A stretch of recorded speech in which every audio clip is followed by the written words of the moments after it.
Bonjour à tous, je suis Marcel Hugui Bengamissima. Aujourd'hui, nous sommes samedi 22 juillet 2023.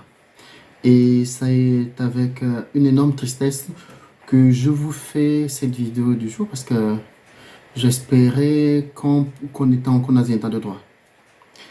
En effet, depuis quelque temps, il y a un jeune garçon du côté de Bangui, euh, dans la région, normalement, entre le Goma-Maritime et puis Langouni, euh, qui s'est insurgé contre le mauvais traitement subi par les populations dû au fait qu'aucun des engagements n'est tenu vis-à-vis des populations par les sociétés pétrolières qui exercent sur place. Donc ce jeune, c'est le jeune Glenn Patrick Moudende, né le 1er janvier 1949 à Mandji, âgé de 34 ans, qui s'était illustré par une prise d'otage, c'est-à-dire qu'il a pris deux personnes, non pas avec l'intention de les abattre, mais avec l'intention de se faire entendre. Mes chers frères et sœurs, je n'ai jamais su ou j'aurais jamais pensé que réclamer l'accomplissement des engagements pris par les sociétés d'exploitation pétrolière en faveur des populations rurales était passible de peine de mort. Donc, réclamer qu'on construise une école dans votre village, réclamer qu'il y ait un dispensaire dans votre village, réclamer qu'il y ait une pompe hydraulique dans votre village, était passible de peine de mort. C'est-à-dire réclamer ça parce qu'il y a des sociétés pétrolières qui exploitent dans votre village était passible de peine de mort. Je vous laisse écouter la version du jeune Guy Patrick Moudende.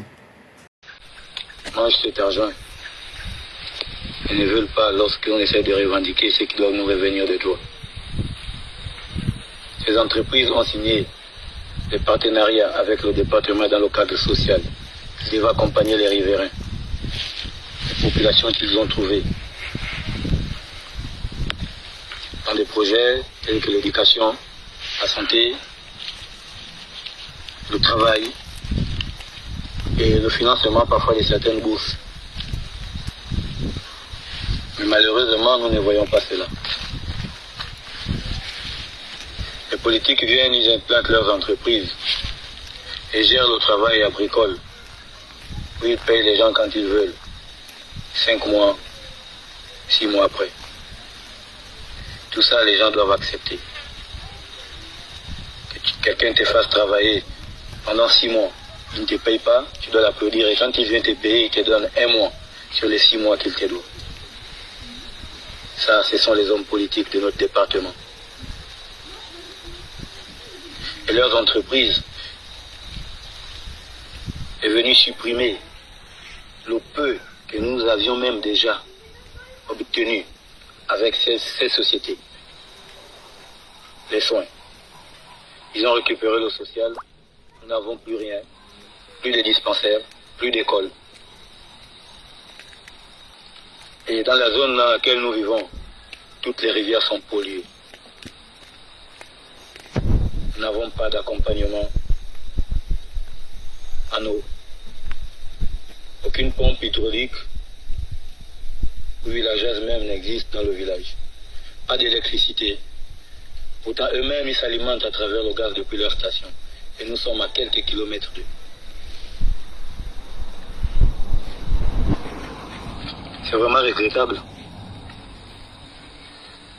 Pendant que bon nombre de personnes essayent d'avoir une bonne vision élargie.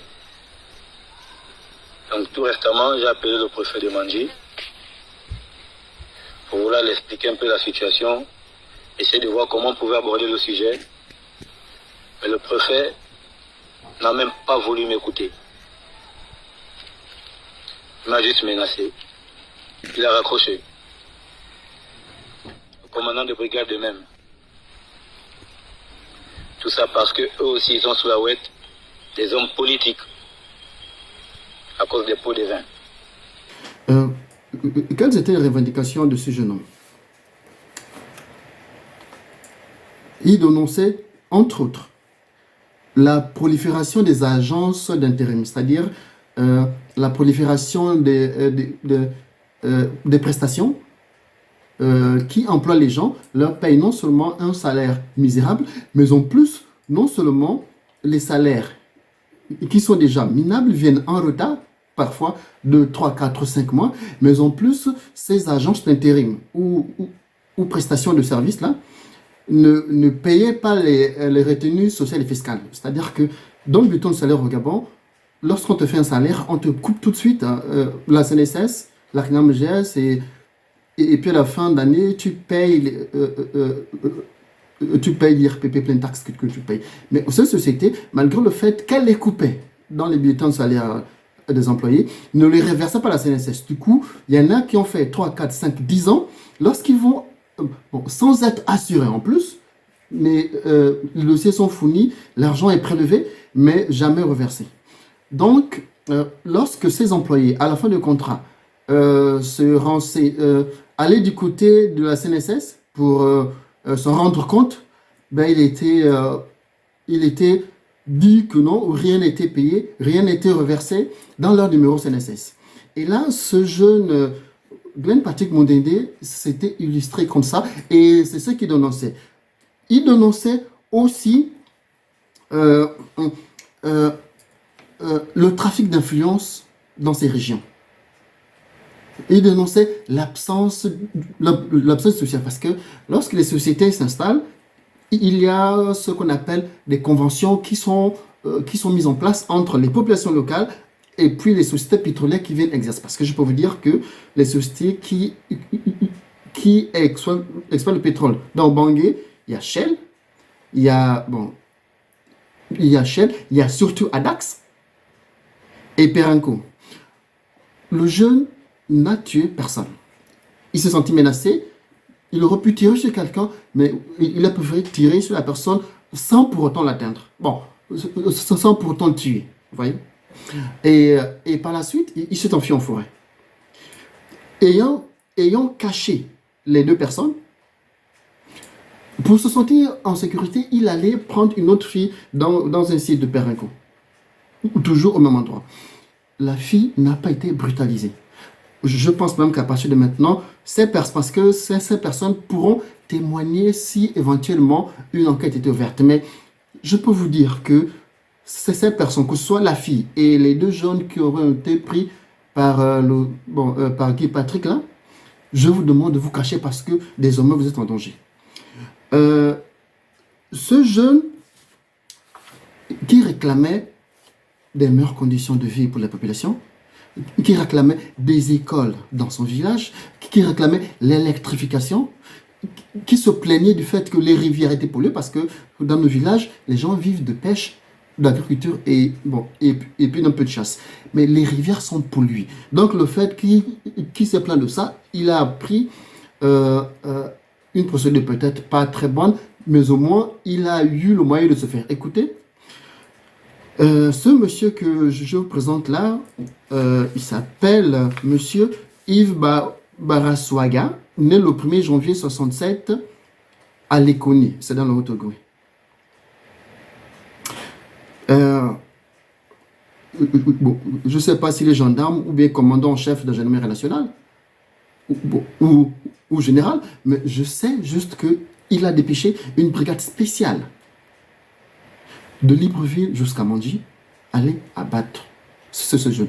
Là où je vous parle, le jeune Glenn Patrick Mundende, il est à la Pofumo. Pofumo, c'est la pompe funèbre de Moyenne-Ogooué. Mes chères populations, chers peuples, chers frères gabonais, doit-on continuer dans ça? Je ne voudrais pas déclencher une émeute, mais là, j'ai l'impression que ce Baraswaga-là est en train de provoquer et est en train de mettre l'essence sur le feu. Parce que là, c'est une ethnie qui est en train de tuer une autre ethnie. Et ça, là, je ne suis pas d'accord. Honnêtement, je ne suis pas d'accord. Gabonais, nous n'avons pas de nous tirer entre nous.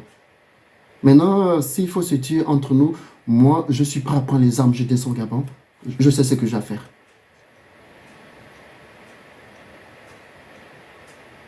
Glenn Patrick Mudende avait 34 ans.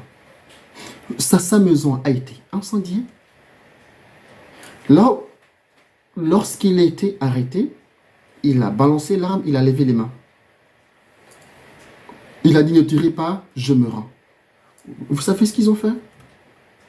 Ils ont tiré une première balle à la jambe et d'autres balles ont suivi au niveau de... En fait, ils avaient une mission directe, c'est dire aux populations que la prochaine personne qui va se lever, c'est ça notre procédé. Je crois que les droits de l'homme sont clairs, hein, parce que dans son article 3 des droits de l'homme et des citoyens, ils disent « Tout individu a droit à la vie, à la liberté et à la sécurité de sa personne. » Ça veut tout dire. Ça veut tout dire. Je crois qu'il est temps que les gens prennent leurs responsabilités. Le Gabon, c'est chez nous. Baraswaga, je ne sais pas qui il est, je n'ai jamais vu. C'est la première fois que j'entends parler. Enfin, j'ai entendu parler il y a quelques années, mais je n'aurais jamais pensé qu'il aurait dépêché des gens à aller tuer quelqu'un à manger chez moi. Et là j'ai mal au cœur. Tous les guissirs, si vous laissez passer l'affaire là, nous sommes mal barrés. Tous les Michogo, j'appelle tous les Michogo, vous savez ce qu'il y a à faire. Nous savons tous ce qu'il y a à faire. Guy Patrick Mudende avait 34 ans. C'était un jeune, débrouillard, plein d'avenir, qui n'embêtait pas les gens. La situation que vit le pays exaspère tout le monde. Il a osé. Il est abattu froidement. Chers frères gabonais, ce qui s'est passé contre les Guissirs et puis les Togo peut se passer dans votre ethnie. Nous savons tous ce qu'il y a à faire. Préparons-nous, parce que ça va chauffer. Le Gabon, c'est notre pays. Le Gabon, c'est chez nous.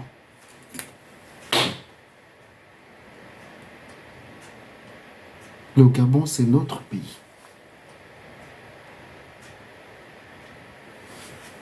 Je vous dis merci. Désolé si je vous ai pris beaucoup de temps. Désolé de m'être un peu emporté. Mais j'estime que nous savons ce qu'il nous reste à faire.